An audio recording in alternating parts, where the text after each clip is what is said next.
Wow, this current real estate market is no joke. In this video, I'm going to be updating you on how the Vermont market is doing with some mind-blowing statistics and answers to these questions. How is the Vermont real estate market doing right now?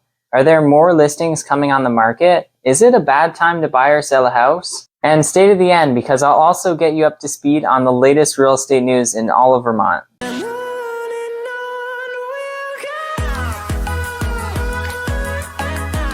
Hey, I'm Jacob Barnes with eXp Realty here in Vermont. I sell houses all over Vermont, so no matter where you are buying or selling in the state, I can help you. Reach out and I'd love to help. Also, please subscribe to my YouTube channel to get more Vermont content like this. Things in the real estate market have been shifting majorly. Prices and demand went down temporarily in the winter months, as they often do, but the market has rebounded. I feel like I've been saying this over and over again the past 2 years, but inventory is insanely low and has only gotten lower and lower. At the time of writing this, there are only 857 properties for sale in all of Vermont. In April of last year, there were 1,831 properties for sale. There is less than half the amount of properties currently for sale that there was a year ago. In fact, even though it seemed like there was nothing for sale last year, the lowest inventory back then was December with 1,223 properties for sale. The year before that, it never dropped below 1,600 properties for sale, and in 2020, it never went below 2,500. In fact, I went back as far as the Northeast MLS goes, which is to 2002, 21 years ago, the year I was born.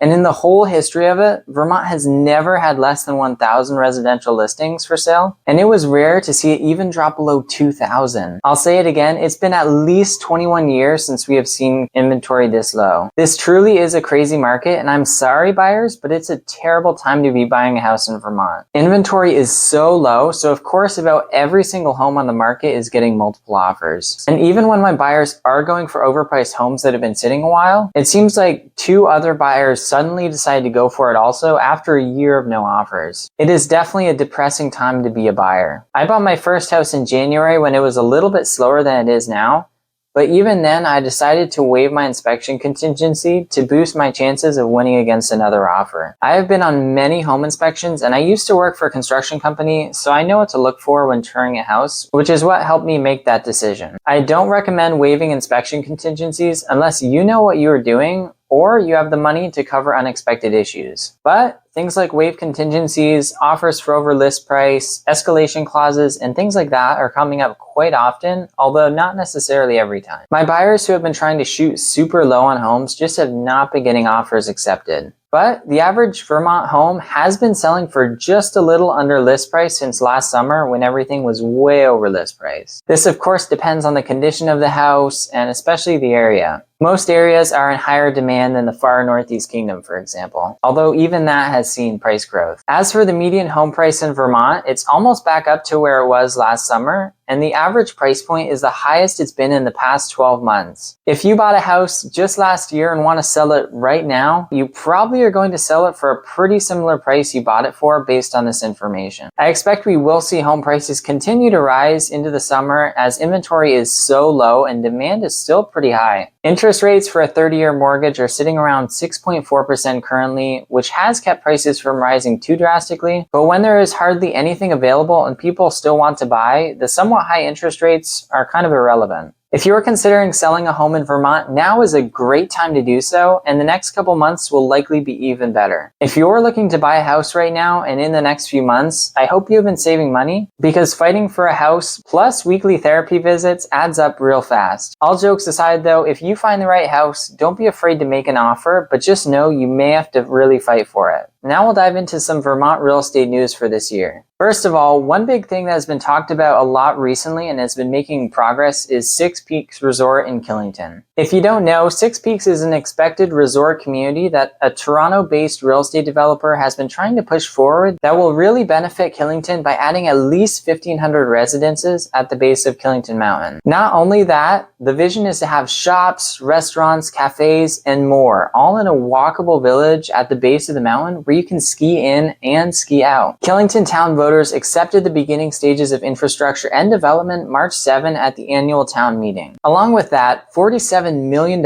is expected to be spent on many improvements to Killington, including adding new municipal water lines throughout the town, which Killington has always been lacking, as well as reconstructing Killington Road in the next 6 years with a new roundabout, sidewalks, and paths. This expensive work is not actually expected to affect current Killington property tax rates, as the property taxes on future developments are expected to cover all this, along with some state grant money. If I owned real estate in Killington, I would absolutely be holding on to it myself. This is just my opinion, but home prices long-term always go up, and I think with the addition of municipal water, new roads, and a sweet village in Killington, the home prices and popularity for everything is just going to go up even more, especially with the limited inventory we've been having. If I was in a position to buy something in Killington, I would do so. Unfortunately, you will have a hard time doing that right now unless you can pull together an off-market deal. The Six Peaks Resort units are expected to start coming up for sale with the 2023-24 ski season, which I'm sure will have lots of demand and will be priced very high. I get a lot of people looking for an affordably priced ski condo around Killington, but that's pretty hard to come by these days. I know there are several listings at 133, 135, and 137 East Mountain Road that I get asked about a lot, but they have large assessments due for around the next 12 years due to lots of deferred maintenance.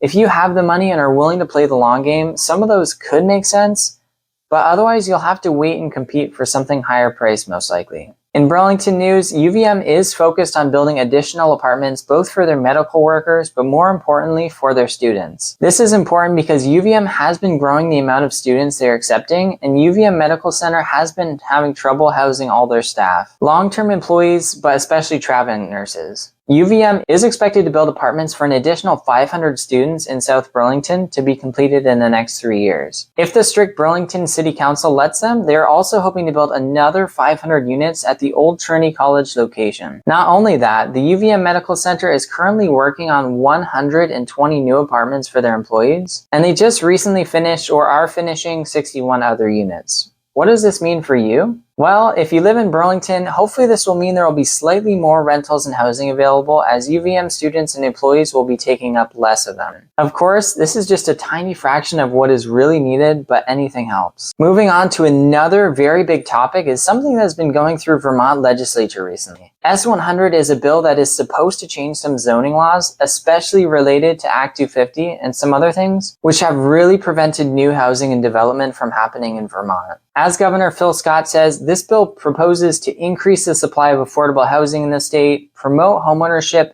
and broaden housing opportunities for Vermonters. Basically, this bill should increase the amount of homes and units that can be built before triggering Act 250. This will allow for increased density of homes in certain cities. It also will block a lot of unnecessary appeals for stopping or slowing the projects without a real basis for the appeal. I know a lot of longtime Vermonters will not be happy with this bill, but the Vermont Housing Finance Agency says Vermont is in need of 40,000 new homes, and without zoning law revisions, that will be very hard to do anytime soon. We all know Vermont is in a housing crisis, so this bill should do a lot to help out with it. It will definitely help with our struggling Vermont economy long-term also. As a random aside, property sellers will also now be required to disclose if their property is on a Class 4 road or legal trail. I'm guessing that came from out-of-state buyers buying land or homes on roads that they assumed were town-maintained, but then they had a slap of reality when their roads weren't plowed or well taken care of. Lastly, something that is being talked about in Vermont is that the state government might possibly take over tax reappraisals rather than having the towns individually do it. That way, reappraisals happen a lot more often, keeping tax values more up to date. Many other states are already doing this. If this happens, probably a lot of homes are going to see increased taxes, and taxes that increase more often than they used to. Some Vermont towns haven't seen appraisals in over a decade. So while I understand some towns are obviously quite behind, for most people that might be a good thing. Some people might get a reduction in their taxes, but I don't think that will be the case for most of us if this goes through. Anyways, that's all for today. So if you learned anything, please give me a like, subscribe, and comment what you think down below. See you next time.